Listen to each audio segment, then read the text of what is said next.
Oh. Whew.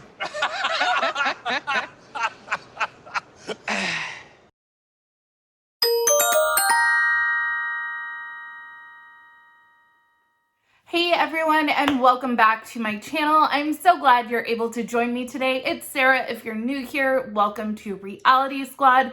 Make sure you like and subscribe so you'll always be in the know for when there's new content. Today, I wanted to talk about Brandon, his parents, and just it's been a lot of people are talking on social media about the relationship that Brandon has with his parents, especially how invasive they seem to be in his life and in his relationship.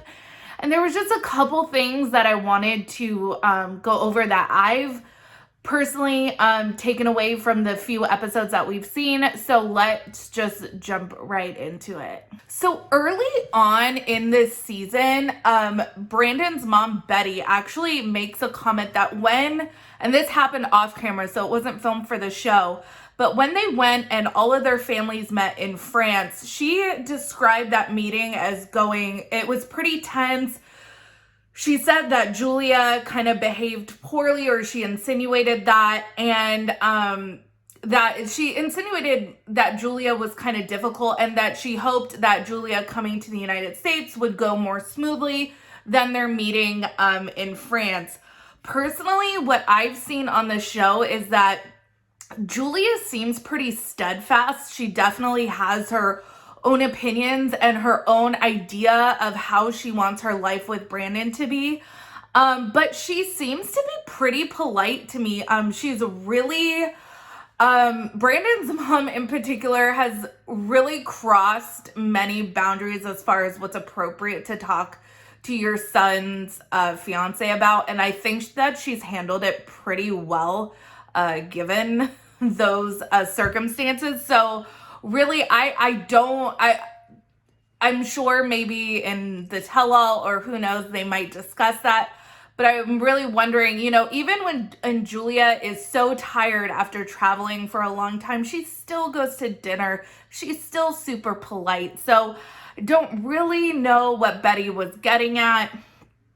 Personally, I get this vibe, and in the opening clip to this video, when the producers ask Brandon who the top woman or main woman in his life is, and he struggles to answer, I really feel like that's foreshadowing. That is what we're going to see throughout this season. I don't know how much of it is embellished for TV, but I am certain that there is an element of a power struggle going on. I think that Julia is like, hey, this is my fiance. We want to have an independent life. And Brandon's mom and dad, because as people have rightfully pointed out online, his dad enables his mom 100% and definitely is just as big a part of the problem as Betty is. So for sure, but there definitely seems to be this power struggle between what Julia has in mind for their lives together and what they have in mind for their lives as like a foursome. So it's really interesting to me. It's an interesting dynamic.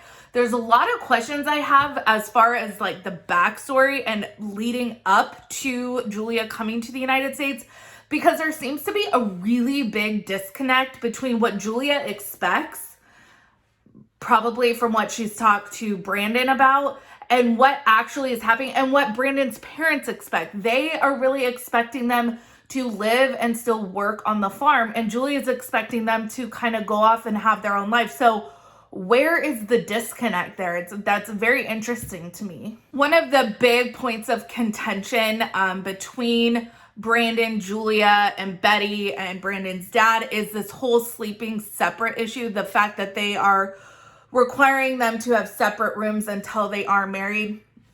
At the end of the day, whether we think that that's a silly old tradition or what have you, it is their parents or his parents' prerogative.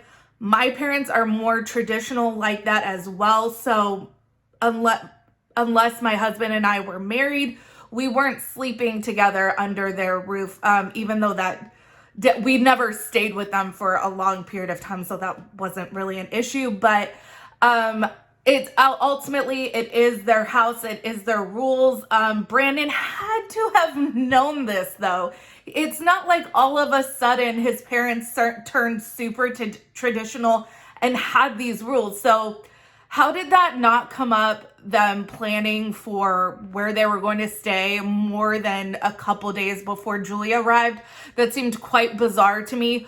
How did Julia come all this way to think that their living conditions were going to be one way? It seemed to me that she didn't even think that they were going to be living long term on the farm. She even has mentioned multiple times that they're just living there for the 90 days. But when you see like Brandon interact with his parents, it seems like this is gearing up to be a much more long-term situation than that. So that was kind of weird to me. Ultimately, if you don't want to abide by your parents' rules, which it's their house, it's their rules, that's completely fair, no matter how ridiculous you think the rule is. You can move out or you can get married faster. I know that that would kind of ruin the show, so that's probably not a possibility. But you know, you guys have been dating, you guys have been engaged. The 90 days is just a number, and for some people like Natalie and Mike, it's not enough time. But if you guys have all your ducks in a row, you could get married the week after she gets there, and then you guys are married, and then Betty's rule would no longer apply, it would seem. So there's a couple workarounds that there could be if they wanted to explore those options to kind of get around the separate rooms issue. I think ultimately the only way that this relationship is going to have a shot is by them living separately. It is not fair to Julia to live under the same roof as Brandon's parents. And it's, you know, Brandon is an adult and a married couple, if they can make it happen, if they can afford to do it, should have their own independent life, right? One thing that really bothers me about Brandon's mom in particular is that she seems to have an obsession with their sex life, if Brandon's using condoms or if they're using contraception. This seems like a conversation that they should have had with Brandon when he was coming of age, not when you're almost 30 and you're about to get married. What they do and how they want to use or not use contraception in their life, in their relationship, is completely up to them.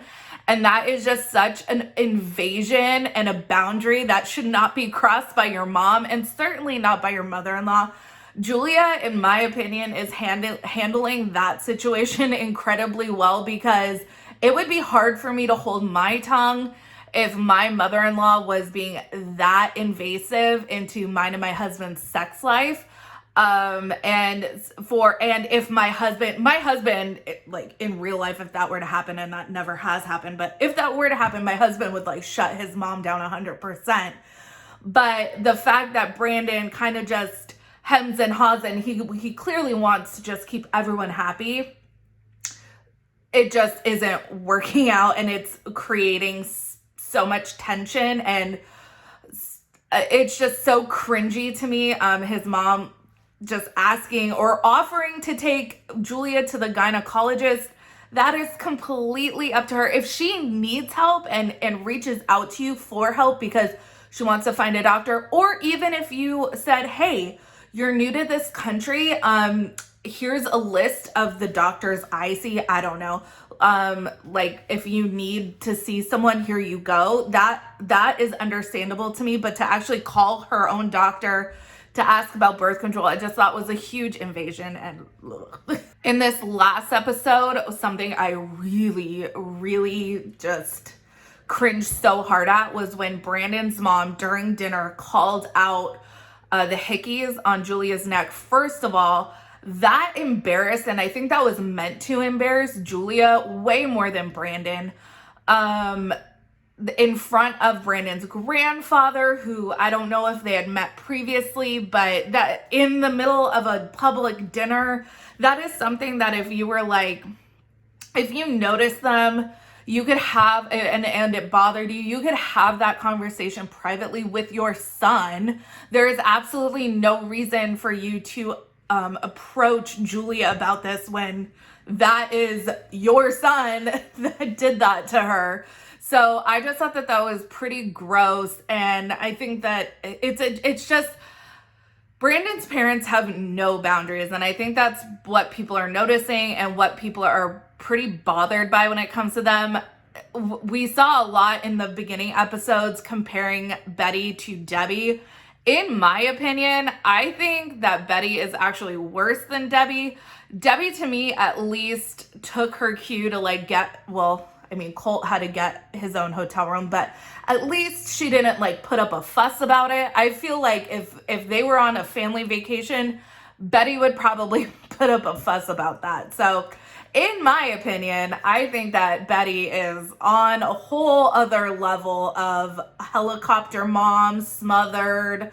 She really takes the cake. And what is usually, you know, we see the dads kind of sit back and kind of let the mom do her thing, but Brandon's dad is totally feeding into this. You know, he totally, and I don't know who Pop is the parent of, but it's, if I were Pop at that dinner, you know, because he's typing in May 9th, and we're gonna get to the whole Mother's Day fiasco, but he's typing that into his phone. I would, if that was my kid being so rude to my grandkid, I'd be like, hey, chill out. Well, since I just mentioned it, let's just hop right into the whole wanting to get married on Mother's Day weekend fiasco.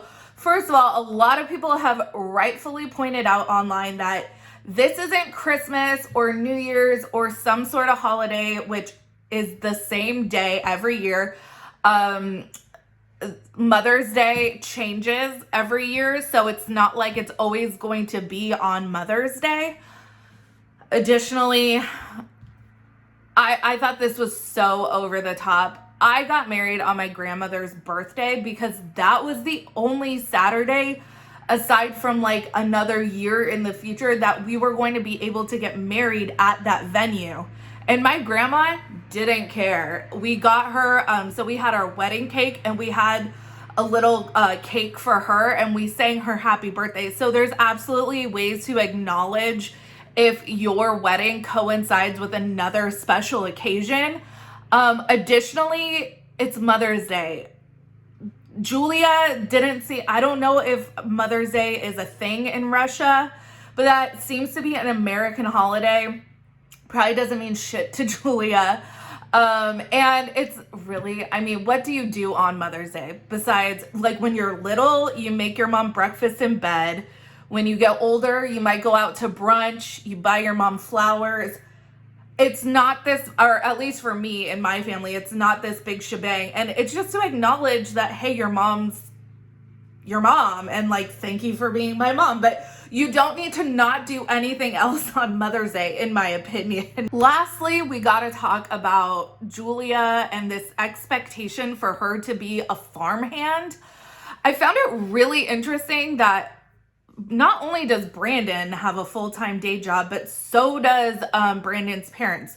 So this farm isn't their sole livelihood. So where are the other farmhands? They have this person, Aspen, who's a good family friend, but is she a hired farmhand? I would assume if they didn't have Julia, they would have hired farmhands. So this whole idea that like Julia slept in and she wasn't up to like feed the animals was kind of strange to me, and probably producer driven drama, because it just makes absolutely no sense that she would even have any sort of training to be to work a farm if she had never done that before. So, and I thought that Aspen person was pretty rude. She was doing her best, and I thought she was a pretty good sport. If she's never taken care of livestock, that's so different than taking care of like a house cat or a dog. So much more goes into that, and she was trying her best, in my opinion. And additionally, Julia's over here on a K-1 visa, not a work visa. Really, that's probably illegal labor that they're making her do. They probably could get in trouble for it. I don't know. I don't want to ring the alarm, but that's not, I really highly doubt, and it seems pretty apparent that that's not the reason why Julia came, was not to set up this like family life on this farm. She seems to pretty much want to live a more city life. It's going to be very interesting to see how this shakes out, because eventually I think you can only deal with so much of that invasive type of parenting.